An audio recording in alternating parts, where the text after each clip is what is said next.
Mga kabayan, sa paglipas ng mga taon, patuloy na lumalawak at tumitibay ang pangangailangan ng Pilipinas na protektahan ang ating himpapawid, teritoryo, at karagatan. Bilang isang bansang arkipelago na may mahahabang baybayin at malawak na sakop na teritoryo sa dagat at himpapawid, hindi may kakaila na ang pagkakaroon ng makabago, mabilis, at matibay na sasakyang panghimpapawid ay isa sa pinakamahalagang pangangailangan ng ating bansa. Dito pumapasok ang mahalagang tanong, ano nga ba ang sasakyang panghimpapawid na pinakaangkop or swak para sa pangangailangan ng ating bansa? Pero bago natin sagutin at talakayin ang bawat dahilan kung bakit ang fighter jets na ito ang siyang pinakaangkop sa ating Philippine Air Force, please like nyo muna ang video at mag-subscribe or mag-follow. Maraming salamat po, at ang sagot na lumalabas ay ang KF-21 Boramae, isang 4.5 generation fighter jets na binuo at ginawa ng South Korea.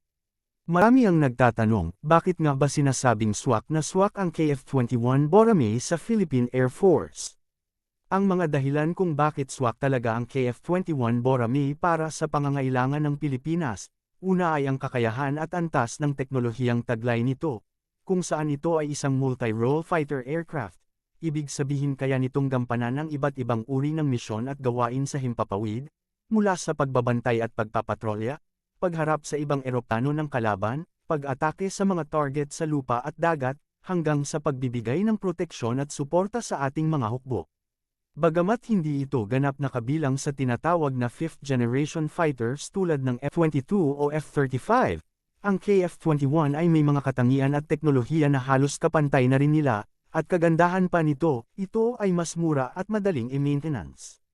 Mayroon na rin itong makabagong radar na kayang makadetect at makasubaybay ng maraming target ng sabay-sabay, at naka-stealth din ang kanyang design kung saan mahihirapan ang radar ng kalaban na madetect ito. Kaya may kakayahan itong makasabay sa mga bago at mga 5th generation fighter jets. Pangalawa, ang presyo at gastos para sa pagpapanatili nito ay mas mura compare sa ibang fighter jets. Kaya isa rin ito sa pinakamalaking dahilan kung bakit ito ay swak sa ating bansa. Alam nating lahat na ang Pilipinas ay isang umuunlad pa lamang na bansa, at ang ating budget para sa depensa ay hindi kasing laki o kasing taas ng mga mayayamang bansa. Ang ibang mga fighter jets ay sobrang mahal ang presyo, dagdagan pa ng maintenance na sobrang mahal din, kaya hindi talaga makayanan ng budget ng Pilipinas. Sa kabilang banda, ang KF-21 ay binuo ng South Korea na may layuning lumikha ng isang mataas at dekalidad na eroplano na abot kaya ang presyo, para sa kanilang sariling hukbo at para rin sa mga bansang nais bumili nito. Mas mababa ang halaga nito kumpara sa mga eroplano mula sa Amerika o Europa, ngunit ang kakayahan ay hindi rin nagkakalayo. Bukod pa rito, ang gobyerno ng South Korea at Pilipinas ay mayroong defense agreement at matagal na rin silang supplier ng mga weapons ng Pilipinas.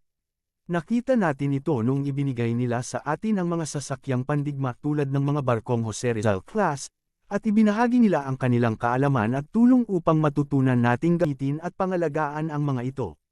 Kung kukunin natin ang KF-21, hindi lang eroplano ang ating makukuha, kasama na rin ang pagsasanay para sa ating mga piloto at tekniko, pagtatayo ng mga pasilidad dito sa ating bansa, at tulong sa pagpapanatili ng mga kagamitan. Ito ay napakahalaga para sa atin, dahil tinitiyak nito na kahit tapos ang pagbili, mayroon pa tayong kasama at kakampi na tutulong upang manatiling maayos at magamit natin ang mga eroplano sa mahabang panahon.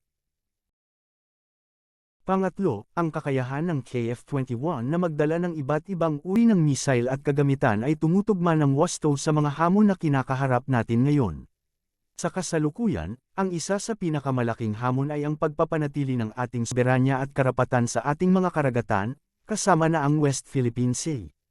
Kaya ang KF-21 ay nababagay talaga dahil sa kakayahan nitong magdala ng mga air-to-air missile upang harapin ang anumang eroplano na lumalabag sa ating hangganan, mga air-to-ground missiles at bomba upang tumugon sa mga banta mula sa mga barko o pasilidad sa lupa. Ang kanyang speed, mahabang range, at tagal ng pananatili sa himpapawid ay sapat na upang mabantayan ang teritoryo ng Pilipinas. Bukod pa rito, dahil sa kanyang design madali itong i-upgrade para lalong lumakas ang kanyang kakayahan upang makatugon sa pangangailangan natin sa hinaharap. Pang-apat, hindi natin dapat kalimutan ang kahalagahan ng pagkakaroon ng matibay na ugnayan at alyansa sa mga bansa tulad ng South Korea. Sa mahabang panahon, napatunayan na ang South Korea ay tapat at mapagkakatiwalaang kaibigan at kasosyo ng Pilipinas. Marami na silang naitulong sa atin sa larangan ng depensa, kalakalan, at pag-unlad. Ang pagpili sa KF-21 ay hindi lamang usapin ng teknolohiya o halaga, ito ay pagpapatibay din ng magandang relasyon ng dalawang bansa. Ang South Korea ay naiintindihan din nila ang kalagayan ng Pilipinas, dahil sila rin ay mayroon ding mga hamon at alalahanin sa kanilang seguridad. At dahil sa utang na loob nila kung saan isa ang Pilipinas ang nagtanggol sa kanila upang hindi masakop noong panahon ng World War II, hindi na tayo mahihirapan humingi ng tulong o mag-request ng mga kailangan nating gamit para sa maintenance ng eroplano. Ang panghuli, ang KF-21 Boracay ay nagbibigay sa atin ng pagkakataong makasabay sa pag-unlad ng teknolohiyang panghimpapawid nang hindi tayo napag-iiwanan. Sa ngayon, nakikita natin na ang mga bansa sa ating paligid ay patuloy na nagpapalakas at nagpapabago ng kanilang mga hukbong panghimpapawid. Kung mananatili tayo sa mga luma o mga second-hand na kagamitan, lalong lalaki ang agwat ng ating kakayahan kumpara sa iba. Ang pagkakaroon ng KF-21 ay magbibigay sa Philippine Air Force ng kakayahang makipagsabayan, tumugon ng mabilis, at protektahan ang ating bansa ng may kumpiyansa.